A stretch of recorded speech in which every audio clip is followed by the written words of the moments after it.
So hello. Yun. So dalawang araw tayong hindi nakapag DoorDash kasi duty si Mrs. and night shift siya. Tapos weekend yon kaya walang pasok yung anak namin. Kaya no choice ako kundi tagapagbantay. Kaya ngayon sana makabawi tayo. So let's go. So pick up tayo dito sa Dashmart.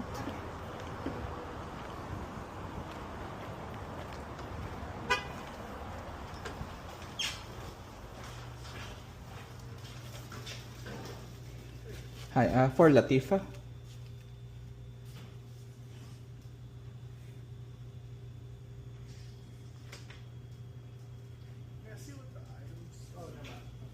Okay. It's just like 3 items. I saw there was 1 or 2, but they had put one of them in the freezer. So everything's complete here. Okay, thank you.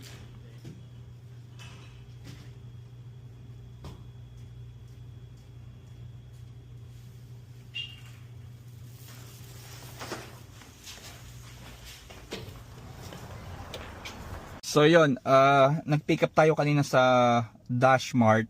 Ano siya, parang warehouse or facility ng DoorDash. Ano siya, paano bang ma-explain? Para siyang online store na instead na parang grocery siya na online. Na instead na pumunta ka sa store and mamili doon, parang ganun din siya pero online. Tapos parang i-consolidate ng staff ng Dashmart yung in-order mo and then ayun, pipick upin namin as a food or delivery driver. Pipick upin namin siya para i-deliver sa inyo. Ganun. Sa inyo, sa customer. Ayun. Tapos yung Dashmart, ano rin siya, Dashlink sa app. Meron siyang tinatawag na Dashlink. Pero mahirap makakuha. Yung Dashlink kasi parang paano ba siya? Magdi-deliver siya ng bulk. So maramihang delivery tapos i-distribute mo or i-deliver mo siya. Lahat 'yon. Tapos may fix ng amount ng bayad sa iyo para dun sa para sa ruta mo na 'yon, sa routine mo na 'yon. So ganun. Kaya lang napakahirap makakuha kasi nag-try ako dating magpa-schedule or pumila dun sa sa parang naka-line up.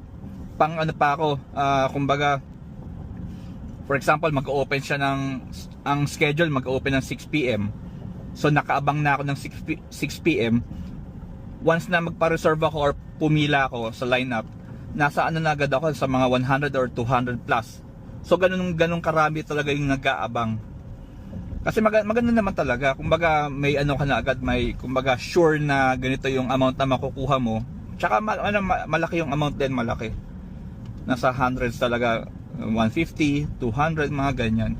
Tapos kaya mo namang kunyari sanay ka na talaga mag-deliver or alam mo talaga yung area, kaya mong tapusin ng 3 hours, 4 hours, ganun. So talagang maganda. Ayun nga lang, talaga mahirap makakuha ng slot.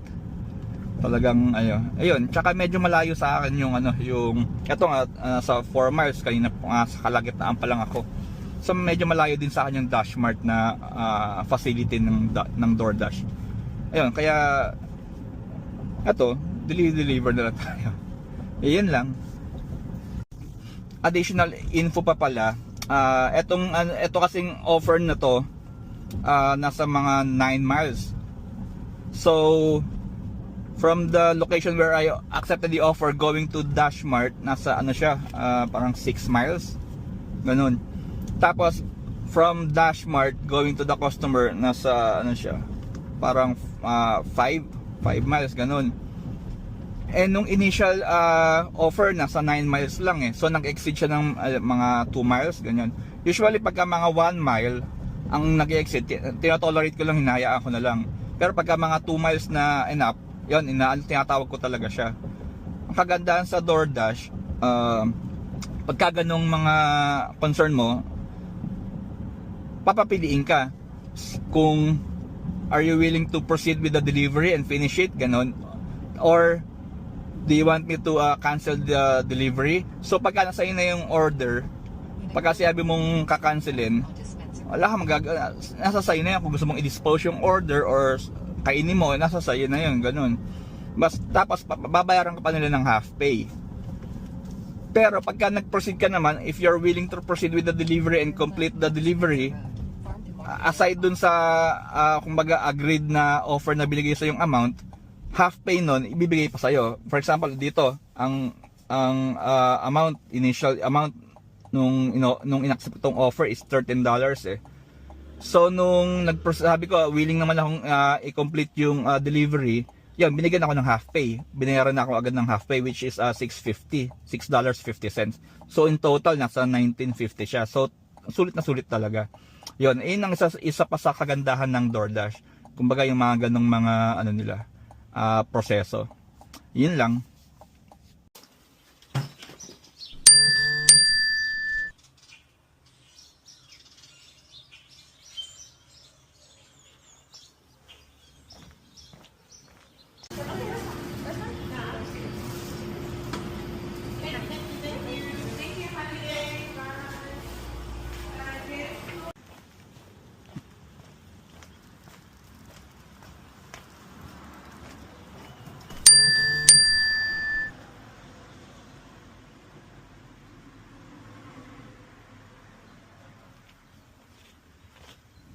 Hi, for Noemi. All right, sir. Thank you, sir. Thank you.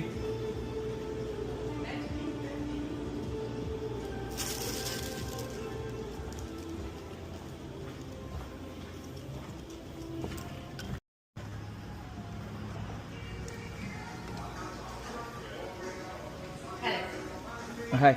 Pick up for Deborah. Deborah, give me one. Thank you. Thank you.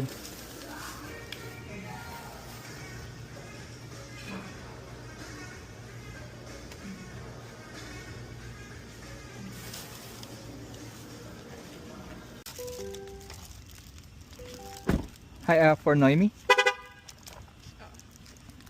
Thank you.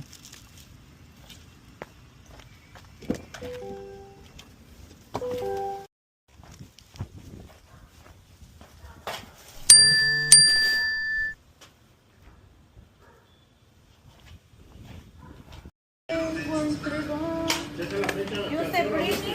Brittany, yeah. Brittany, Britney, Brittany. I don't know, but I said name Britney.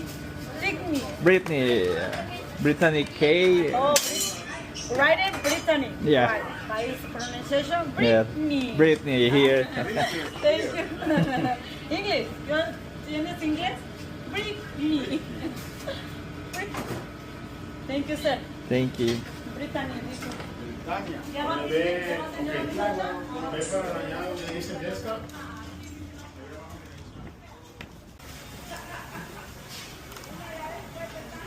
Thank you.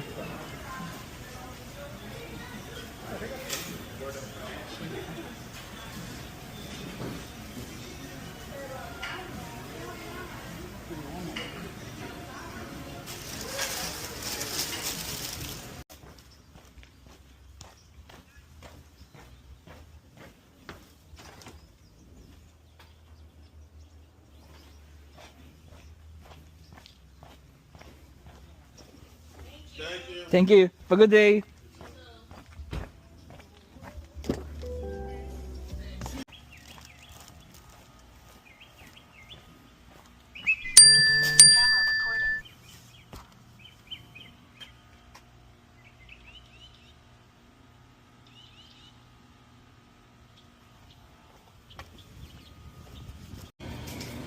Okay, right here, sir. Straw right there, you know. Thank you.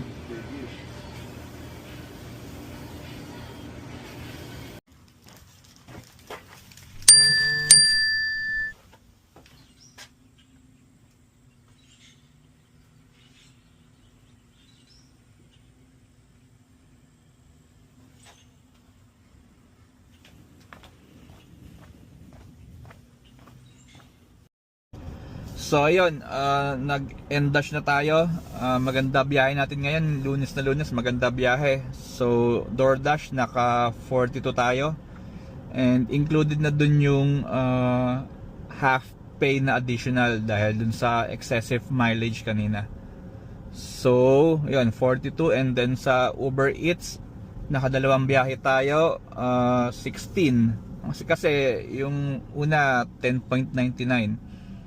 And then yung isa is 5 point something, 5.49 yata. Basta nasa mga 16 siya. So, ang total natin for this afternoon ng Lunes is mga 58. Ayan, so maganda yung Lunes natin. And sana mamayang gabi maganda rin yung maging outcome. So ayun, uwi na muna ako. Kain, pahinga ng konti, and then sundo sa aking anak. So ayun, mahalaga makauwing safe pa rin, and maraming salamat. Please subscribe, like, and share. Ciao!